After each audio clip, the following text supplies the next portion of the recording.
안녕하세요. 캐나다 투데이입니다. 9월 29일 캐나다의 오늘을 관통하는 가장 뜨거운 이슈들을 정리하는 데일리 브리핑을 시작하겠습니다.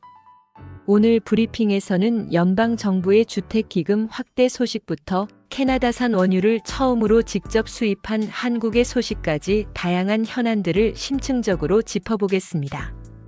먼저 캐나다 주요 뉴스입니다. 첫째, 주택 건설 가속화 기금 추가 투입 실효성 논란은 여전. 끝없이 치솟는 집값 문제에 연방 정부가 추가 자금 투입을 약속했습니다. 연방 정부가 주택 건설 가속화 기금 하우징 엑셀러레이터 펀드 총액을 44억 달러로 늘리고, 이 기금은 지자체들에게 허가 절차 단축, 용도 변경, 선허가 제도 도입 등 인센티브를 제공해 주택 공급을 촉진하려는 취지입니다. 정부는 이를 통해 향후 5년간 수십만 채의 신규 주택 공급을 촉진할 수 있다고 밝혔습니다.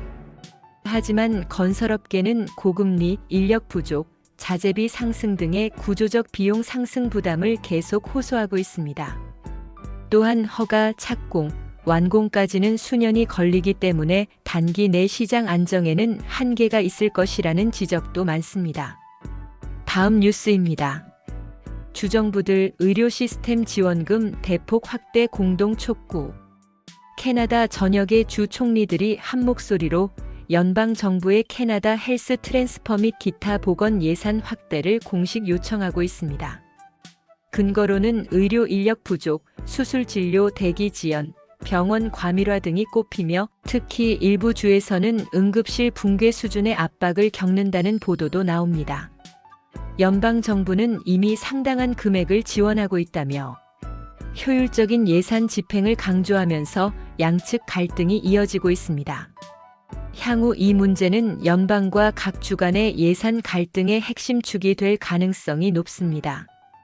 다음 뉴스입니다. 캐나다 중앙은행, 인플레이션 아직 안심 단계 아냐. 캐나다 중앙은행이 최근 기준금리를 동결했지만 티프 맥클램 총재는 식료품, 임대료 등을 제외한 근원 인플레이션이 여전히 목표치인 2%를 상회한다면서 긴축 기조를 이어갈 수 있다고 밝혔습니다. 이에 시장에서는 2025년 말 혹은 2026년 초 금리 인상 가능성을 일부 반영하고 있으며, 이미 가계, 기업 부문의 대출 부담이 상당한 수준에 이르렀습니다. 앞으로 나올 고용지표, 임금 상승률, 소비자 물가 등 지표가 금리 결정의 분수령이 될 전망입니다. 다음 뉴스입니다. 엘버타 연방 탄소세 반발 주권법 발동 검토.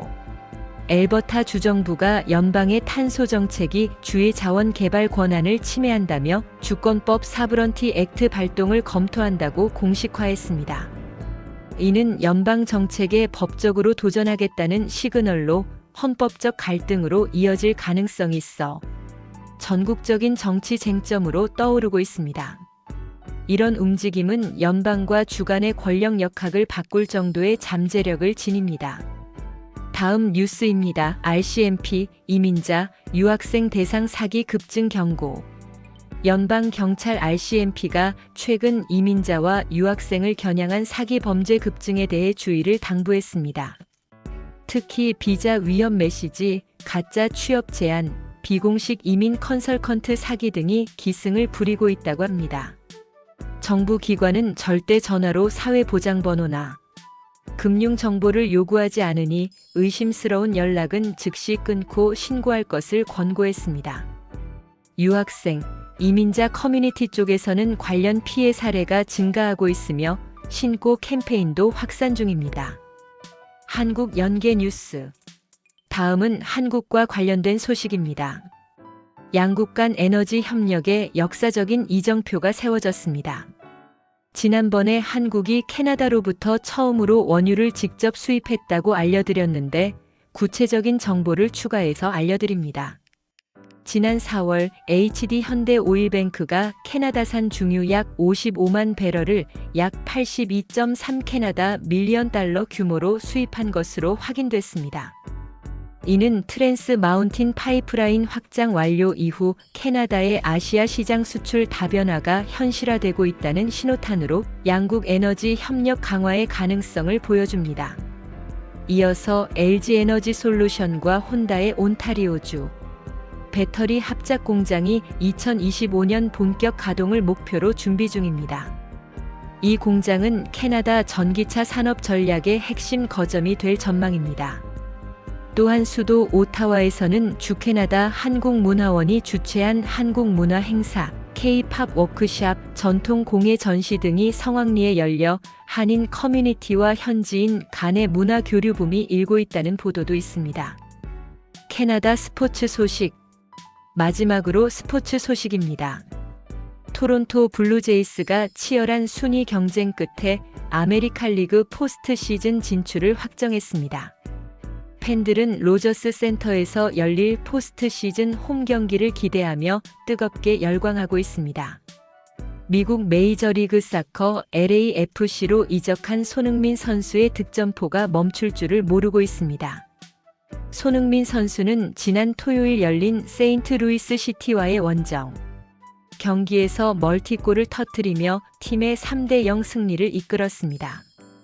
이로써 LAFC 입단 후 8경기에서 8골을 기록하는 경이적인 활약을 이어가고 있으며 단숨에 리그 득점왕 경쟁에 뛰어들었습니다. 손흥민 선수의 활약에 토론토, 밴쿠버 등 캐나다 현지 교민 사회와 축구 팬들의 응원, 열기 또한 그 어느 때보다 뜨겁습니다. 오늘은 캐나다의 정치, 경제, 사회 주요 뉴스와 한국과의 연계 소식, 그리고 스포츠 뉴스를 살펴봤습니다. 앞으로도 단순한 뉴스 전달이 아니라 배경, 해석, 전망까지 담아드리겠습니다. 여러분은 오늘 뉴스 중 어떤 소식이 가장 관심 가셨나요?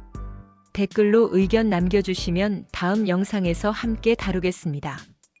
구독과 좋아요도 잊지 말아주세요. 감사합니다.